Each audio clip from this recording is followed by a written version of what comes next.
नमस्कार दर्शक महानुभावहरू, म जगन्नाथ पौडेल। आज सरकारले 100 दिन पुरा गरेको सन्दर्भमा आफ्ना केही मौलिक विचारहरू राखौँ भन्ने हिसाबले म यहाँहरू समक्ष उपस्थित भएको छु। सरकारले आफ्नो संयन्त्र मार्फत 100 दिनमा के गर्न सक्यो, के गर्दैछ र के गर्ने कुरा अगाडि बढिरहेको छ, त्यसको सम्बन्धमा सरकारका मन्त्रीले धेरै कुरा प्रस्ताउनु भएको छ। त्यसको बारेमा चाहिँ पक्ष विपक्षमा विचारहरू आएका छन्। म अलिकति भिन्न तरिकाले आफ्नो विचारहरू राख्न चाहन्छु।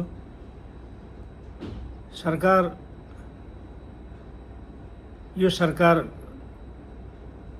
बहुचर्चित यस कारणले पनि छ कि चाहिने मान्छेले अपेक्षा गरे भन्दा भिन्न ढङ्गको संसद यसपटक बनेको छ। सरकारका बारेमा पनि धेरै मान्छेहरूको टिप्पणी छ कि यो अनपेक्षित भयो। म भन्छु अनपेक्षित थिएन। यो सरकार हुनु थियो, यो परिवर्तन हुनु थियो। यो कति ढिलो हुनुपर्ने, कति चाँडो हुनुपर्ने भन्ने बारेमा विवाद थियो। आम मान्छेलाई तपाईले अध्ययन गर्नुभयो, उनीहरूको मनोविज्ञानको विश्लेषण गर्नुभयो भने मान्छे आत्तिएर मान्छेमा एक प्रकारको असहिष्णुता, अधैर्यताको स्थिति थियो पछिल्लो सरकारका क्रियाकलापका कारणले। त्यसो भएको हुनाले तत्कालीन सरकार, त्यो सरकारले दिन नसकेको सुशासनको कुरा, त्यो सरकारले प्रतिबन्ध लगाएको सामाजिक सञ्जालको कुरा र त्यो सरकारले एकतर्फी हिसाबले, पक्षपातपूर्ण हिसाबले विपक्षीलाई दमन गर्ने, यातना दिने, झुटा मुद्दा लगाउने, कानुनको पालना नगर्ने, कानुनले दिने संरक्षण पनि आम नागरिकले नपाउने त्यस्तो खालको स्थिति बनाए हुनाले आजको यो अवस्था सिर्जना भएको हो। अर्थात् भदौ 23 गते साधारण माग राखेर आन्दोलनमा उत्रेका कलिला विद्यार्थीहरूमाथि, युवाहरूमाथि सरकारको निर्मम दमन नभएको भए सायद 24 गते जे भयो त्यो पनि हुँदैन थियो। अझ म त के भन्छु भने अघिल्लो वर्ष चैत्र 15 गते 3 कुनेमा राप्रपाले आयोजना गरेको कार्यक्रममा जसरी अन्धाधुन्ध गोली चलाइयो, निर्मम तरिकाबाट दमन गरियो, अश्रु ग्यास चलाइयो, राष्ट्रिय गान भइरहेको ठाउँमा अश्रु ग्यास गरियो र त्यसको कुनै खोजी नीति भएन। दमन गरे सत्ताको आयु लम्बिन्छ भन्ने मनोविज्ञानबाट अभिप्रेरित भएर पछिल्लो 82 साल भदौ 23 गतेको घटनालाई दबाएर आफ्नो शासन सत्ता लम्ब्याउने जुन दुर्भाग्यपूर्ण निर्णय सरकारले गर्यो, तत्कालीन सरकारले गर्यो, त्यसको परिणाम स्वरूप आजको अवस्था सिर्जना भएको हो। यो चर्चा गर्दा अलिकति राष्ट्रिय स्वतन्त्र पार्टीका बारेमा पनि संक्षिप्त टिप्पणी गर्नु सान्दर्भिक हुन्छ। किनभने आज सरकार छ, त्यो सरकार राष्ट्रिय स्वतन्त्र पार्टीको सरकार हो। राष्ट्रिय स्वतन्त्र पार्टी धेरै लामो त्यसको आयु भएको छैन। राष्ट्रिय स्वतन्त्र पार्टी 4 वर्षको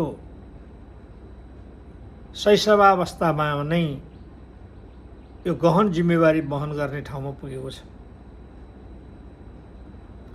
यो किन भयो, कसरी भयो भन्ने बारेमा आम मान्छेको पनि बुझाइ र हामीले पनि अध्ययनबाट के हामी भन्न सक्छौँ भने देशमा वैकल्पिक राजनीतिक पार्टीको आवश्यकता थियो। जनताले विकल्प खोजिराखेको अवस्था हो। त्यो विकल्प अरू कसैले दिन सकेका थिएनन्। राष्ट्रिय स्वतन्त्र पार्टी गठन गरेर 79 साल असारमा रविजीले जे काम गर्नुभयो, राष्ट्रिय स्वतन्त्र पार्टीको आदरणीय सभापतिले, त्यो यो देशको लागि ठुलो गुण लगाएको कुरा थियो। पार्टी गठनको त्यो समयको छनौट, त्यसपछि 79 साल मुक्सिरमा हुने निर्वाचनमा राष्ट्रिय स्वतन्त्र पार्टीको सहभागिता, अनि त्यसपछि त्यो पार्टीको सभापतिलाई सहकारी ठगीको नाममा दिएको अनुचित, असंवैधानिक, गैरकानुनी तरिकाबाट जेल हालिने जुन कुरा भयो, त्यसले यो पार्टीप्रति आम मान्छेको सहानुभूति भयो। आम मान्छेले सद्भाव राखे, आम मान्छेले समर्थन गरे र सभापतिलाई जेल राखेका विरुद्धमा 40औं लाख मान्छेहरूले चाहिँ हस्ताक्षर पनि गरे। यसरी यो पार्टी हुर्केर कलिलो उमेरमै सत्तासीन हुन पुग्यो र यसको सम्पूर्ण रूपले यसको श्रेय पार्टी सभापति आदरणीय रवि लामिछानेलाई दिनु नै पर्छ। रवि लामिछानेको चर्चा नगरी न त्यो पार्टीको चर्चा पूर्ण हुन्छ, न त्यो पार्टीले बनाएको सरकारको चर्चा गर्नु सान्दर्भिक हुन्छ। त्यसो भएको हुनाले यो एउटा परिस्थिति चाहिँ नै सिर्जना भयो। तर यसको पृष्ठभूमिमा तत्कालीन मूलधारको राजनीति भनेका काङ्ग्रेस, एमाले, माओवादीको एकाधिकार, सत्तामाथिको एकाधिकार र उनीहरूका क्रियाकलापहरू, असंवैधानिक क्रियाकलापहरू, भ्रष्टाचार जन्य क्रियाकलापहरू, कानुनको असमान प्रयोग, यी धेरै कुराले राष्ट्रिय स्वतन्त्र पार्टीलाई यो तहमा उभिनलाई योगदान पुर्याएको छ। यो मानेमा ती पार्टीहरू र त्यसको नेतृत्वलाई पनि धन्यवाद दिन हामीले कन्जुसाइ गर्नुहुन्न। अब म बालेन्द्र शाहको, सम्माननीय प्रधानमन्त्री बालेन्द्र शाहको 100 दिनको कार्यकालको बारेमा अलिकति यसमा चर्चा गरौँ। पहिला त यो सरकार 2/3 सरकार नै हो। यसलाई त्यस रूपमा हामीले बुझौँ। तर 2/3 बहुमत भए पनि यसले संविधान संशोधनको काम गर्न सक्दैन। संविधान संशोधनको निमित्त स्थानीय तहको निर्वाचनबाट आउने प्रतिनिधि र राष्ट्रिय सभामा पनि पहुँच पुग्नुपर्छ। त्यो राष्ट्रसभाको छैन र त्यो पहुँच पुग्नका निमित्त अर्को 2 वर्ष, अर्को थप 2 वर्ष, लगभग 3.5 वर्षपछि राष्ट्रिय स्वतन्त्र पार्टीले संविधान संशोधन गर्ने हैसियत राख्छ। हामीले त्यति बेलासम्म प्रतीक्षा गर्नुपर्छ। त्यसो भएको हुनाले संविधान संशोधन जो मूल एजेन्डा हो, यद्यपि त्यसको सम्बन्धमा चाहिँ एउटा कार्यदल गठन भएको छ, तथापि यसलाई चाहिँ अहिलेको यो असामान्य परिस्थितिमा संविधान संशोधन भइहाल्छ। संविधान संशोधन गर्नका निमित्त सबै पक्ष सहमत हुन्छ भन्ने मलाई लाग्दैन। समयक्रममा त्यो पनि हुन सक्छ। अब अर्को कुरा चाहिँ यो सरकार किन विशेष छ भनेदेखि यो सरकार युवाहरूले नेतृत्व गरेको, युवा प्रधानमन्त्री, युवाहरूको बाहुल्यता भएको सरकार हो। नेपालको राजनीतिक इतिहासमा यो तहको चाहिँ युवा समूहले नेतृत्व सम्हालेको यो पहिलो परिघटना हो र सायद विश्व रङ्गमञ्चमा पनि यो तहको यो खालको चाहिँ सरकार मन्त्री परिषद बनेको छैन, कमै छ। यद्यपि युवाहरूको नेतृत्व छ, तर पार्लियामेन्ट अहिलेको जस्तो पार्लियामेन्टको चाहिँ संरचना छैन। त्यो एउटा प्रमुख विशेषता हो। अर्को विशेषता हो, यो सरकारले भ्रष्टाचारमा शून्य सहनशीलता राख्दछ।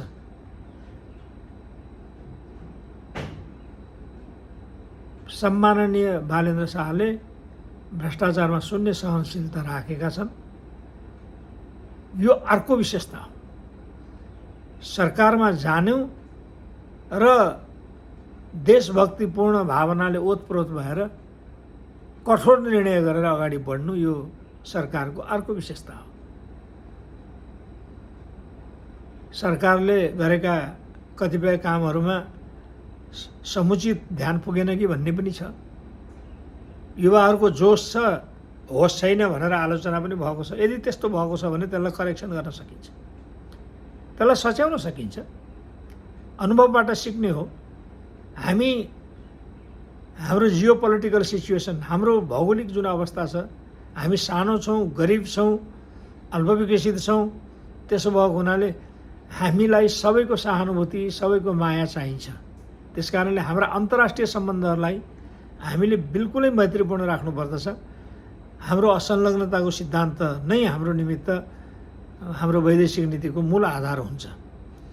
हामीलाई भारत, चीन, जापान, अमेरिका सबै मुलुकको हामीलाई सहयोग चाहिन्छ, तर सर्वोपरि रूपमा हामीलाई चीन र भारत नै हाम्रा मित्र हुन् र उनीहरू नै हाम्रो निमित्त धेरै हितकर हुन सक्छ। त्यस सम्बन्धमा चाहिँ सरकारले गम्भीरतापूर्वक सोच्ने, विचार गर्ने कुरा छ। यो सरकार गठन भएपछि यो सरकारले सुकुम्बासीहरूप्रति गरिएको व्यवहारका सम्बन्धमा अलिकति टीका टिप्पणी भएको छ, आलोचना पनि भएको छ। यद्यपि त्यसमा समर्थन पनि छ। समर्थन यस मानेमा कि उनीहरूको व्यवस्था, वैकल्पिक व्यवस्थाको कुरा नगरिकन उनीहरूलाई चाहिँ नै हठात बसेको ठाउँबाट किन उठाएको भन्ने प्रश्न उठेको छ। अब यसमा सरकारले हामीलाई मौका देऊ, हामीलाई समय देऊ, पर्ख, हामी यो कुरा मिलाउँछौँ भनेकै छ।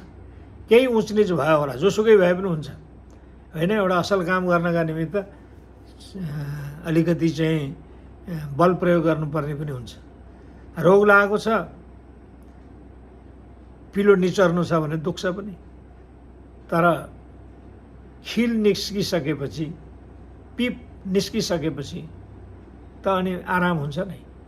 सुकुम्बासीले पनि त्यो सायद त्यो अनुभूति उनीहरूले गर्लान्। कालान्तरमा यो गरिने भनेको छैन। उनीहरूले सत्तासीन पार्टी सरकारले कमसेकम हामीलाई 1000 दिनभित्र भनेको चाहिँ लगभग 3 वर्षमा हामी यो सब मिलाउँछौँ भन्ने कुरा छ र प्रारम्भ भइसकेको छ। केही सुकुम्बासीहरूलाई चाहिँ लालपुर्जा दिने कुराको प्रारम्भ भएको छ। केही सुकुम्बासीहरूलाई कहाँ सेल्टर दिने भन्ने बारेमा पनि सरकारले सोचेको होला। हामीले सकारात्मक सोच राख्यौँ भनेदेखि यो धेरै ठुलो आलोचनाको विषय हुँदैन। त्यस्तै सहकारीको कुरा छ। सहकारीमा 77-78 अरब रुपियाँको अपचलन भएको छ, हिनामिना भएको भनिएको छ। यो सबै रकमलाई रिकभर गर्न त ती सबै अभियुक्तहरू जसले यो रकम चाहिँ नि अपचलन गरेका छन्, दुरुपयोग गरेका छन्, या जनताको चाहिँ नि भाग्य खोस्ने काम गरेका छन्, उनका विरुद्ध कारवाही, उनका विरुद्ध चाहिँ नि कानुनी कारवाही त हुनैपर्छ। त्यो हुनुपर्ने, त्यो गर्नुपर्ने कुरामा कहीँ कसैको दुई मत छैन, खाली समयको कुरा हो। अर्को कुरा छ सुशासनको कुरा, भ्रष्टाचारको कुरा। यो देश बर्बाद हुनुमा प्रमुख कारण चाहिँ भ्रष्टाचार हो र त्यो भ्रष्टाचारको अन्त्य नगरिकन यो देश अगाडि बढ्न सक्दैन। हाम्रो साधन र स्रोतको सदुपयोग हुन सक्दैन। हाम्रो दुर्लभ सम्पत्तिको सदुपयोग नगर्ने हो भने हामी अगाडि बढ्न सक्दैनौँ। त्यसकारणले सुशासन आजको सबैभन्दा महत्त्वपूर्ण र सबैभन्दा जरुरी काम हो र सुशासनको निमित्त सरकारले कडा कदम चालेको छ। ठुला ठुला मान्छेहरू कारबाहीमा परेका छन्। अझ ठुला मान्छे कारबाहीमा पर्ने प्रक्षेपण गरिएको छ। स्वाभाविक छ, कारबाहीमा परेका मान्छेहरूले चाहिँ पोल खोल्दै गयो भनेदेखि को कहाँ कसरी समातिन्छ त्यो भन्न सकिँदैन। त्यसो भएको हुनाले अब यो वर्तमान परिस्थितिलाई बिथोल्नका निमित्त अर्को एउटा वितण्डा भन्छु म, एकताको रटान गरेर केही राजनीतिक पार्टीहरू हिँडिराखेका छन्। मलाई लाग्दैन कि उनीहरूको बिचमा एकता हुन्छ भन्ने पनि लाग्दैन। उनीहरूका बिचको एकताले आम मान्छेको मन जित्छ भन्ने पनि लाग्दैन, किनभने नेतृत्व आफ्नो सुरक्षाका निमित्त यो एकताको कुरा गरिरहेको छ। काङ्ग्रेस, एमाले, माओवादी वा अरू पार्टीहरू सबै एक ठाउँमा उभिने सम्भावना पनि छैन। उनीहरू एक ठाउँमा उभियो भने नेतृत्वको बारेमा विवादरहित समाधान पनि छैन। यो स्थितिमा चाहिँ उनीहरू कसरी एक हुन्छन्? खालि एउटा कुरा के हो भने कारबाहीमा परिन्छ भनेर एकता सुरक्षा कवच हुन सक्छ, एकतामा हामीहरू चाहिँ सुरक्षित हुन्छौँ भन्ने खालको मनोविज्ञानले यो काम भएको छ। मलाई लाग्छ यसले धेरै तात्विक असर गर्छ जस्तो मलाई लाग्दैन। र म सरकारका शिक्षाको सम्बन्धमा सरकारले गरेका निर्णयहरू, सुशासनको सम्बन्धमा सरकारले गरेका निर्णयहरू, परराष्ट्र मामलामा सरकारले गरेको पहल कदमीको कुरा भयो, परराष्ट्र मन्त्रीका उसका कुराहरू भए, र अर्थमन्त्रीले चालेका कदमहरू, यसले परिणाम दिन समय लाग्छ। खास गरेर अर्थतन्त्रलाई सुदृढ बनाउनका निमित्त यो 2 महिना 3 महिनाको कुरा होइन। मलाई लाग्छ आउँदो वर्षको अन्त्यसम्ममा हामीले त्यसको सायद त्यो लक्षण, अर्थतन्त्र कसरी अग्रगतितर्फ जान्छ, अर्थतन्त्र कसरी चाहिँ सबल हुँदै जान्छ भन्ने कुरा हामीहरू हेर्न सक्छौँ। त्यसकारणले मेरो खाली निवेदन के छ भने अहिलेको सरकारलाई तपाईँ संयम राख्नुहोस्, धैर्य राख्नुहोस्। आजको काम भोलि भए केही फरक पर्दैन, किनभने तपाईँसँग 5 वर्षको समय छ। 5 इयर्स पिरियडमा तपाईँले लक्षित गरेका योजनाहरू, कार्यक्रमहरू तपाईँले सम्पन्न गर्न सक्नुहुन्छ। तपाईँले यो काम सम्पन्न गर्नलाई पार्लियामेन्टलाई पनि कन्फिडेन्समा राख्नुहोस्, प्रतिपक्षलाई पनि उनीहरूले पाउने सम्मान दिनुहोस्। वैदेशिक सम्बन्धमा हामी अझ बढी लचिलो हुन जरुरी छ, र सबैभन्दा जरुरी छ हामीले भ्रष्टाचार नियन्त्रण गर्ने मामलामा कडाइका साथ अगाडि बढ्ने। यो कुरा भयो भने मलाई लाग्छ यो देश समृद्ध हुनलाई, यो देश अगाडि बढ्नलाई कुनै समय, कुनै हामीले चाहिँ नै चिन्ता लिनुपर्ने, यो देश अगाडि बढ्नका निमित्त कुनै प्रकारको बाधा व्यवधान हुने त्यस्तो देखिँदैन। यसतर्फ सबैको ध्यान जाओस्। म सम्माननीय प्रधानमन्त्रीजीलाई फेरि अनुरोध गर्न चाहन्छु कि slow and steady wins the race भन्छ। नेपालीमै भने नेपालीमा पनि त्यसलाई बिस्तारै गए पुगिन्छ, हतार गरे भन्न सकिँदैन भनेर भनिएको छ। यसलाई मनन गर्नका निमित्त म हार्दिक अनुरोध गर्दछु। मेरो कुरा सुन्न र मेरो कुराका बारेमा चाहिँ आफ्नो विचार व्यक्त गरिदिनु हुन म तपाईँहरू सबैसँग हार्दिक अनुरोध गर्दछु। नमस्कार।